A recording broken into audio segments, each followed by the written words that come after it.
Hi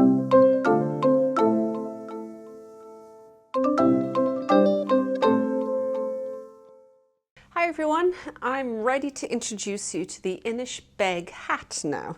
You're going to have one of two colours. Either you'll have this one, which is the loam, or this one that is the turf. And you're going to pick one of three sizes for the hat: the small, the medium and the large.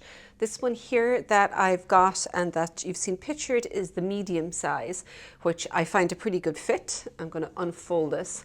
And I liked the way, because this was such a bulky cable, I wanted the ribbing to kind of be a bit bigger and longer, because it kind of balances the whole thing out. So that way when you wear it, let me put it on, when you wear it, you can fold the brim back very comfortably then, and it gives a very nice fit.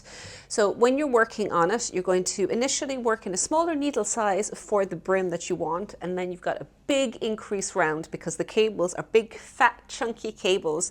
So you're going to want to leave lots of extra stitches for that. You're working a couple of repeats of them and then a few more rounds. For the small and the medium, it's the same length that's worked, but for the large, there's one little bit extra of the cable so that you're starting your decreases further up the cable. Then the actual decreases are all kind of worked within the cable stitch itself. So you have an 8-stitch repeat for the cable, and as you decrease, you do 2 decreases for each of those.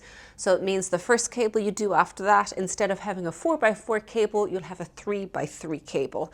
And it blends the decreases within the cable all the way up, and we kind of hold it up here so you can kind of see the top of it really forms a very nice, attractive, smooth decrease because they're all within the cable itself.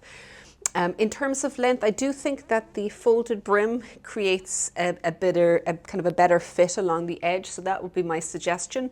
If you really dislike folded brims, then by all means just work a single length brim. Completely up to you, but get the hat on your needles now.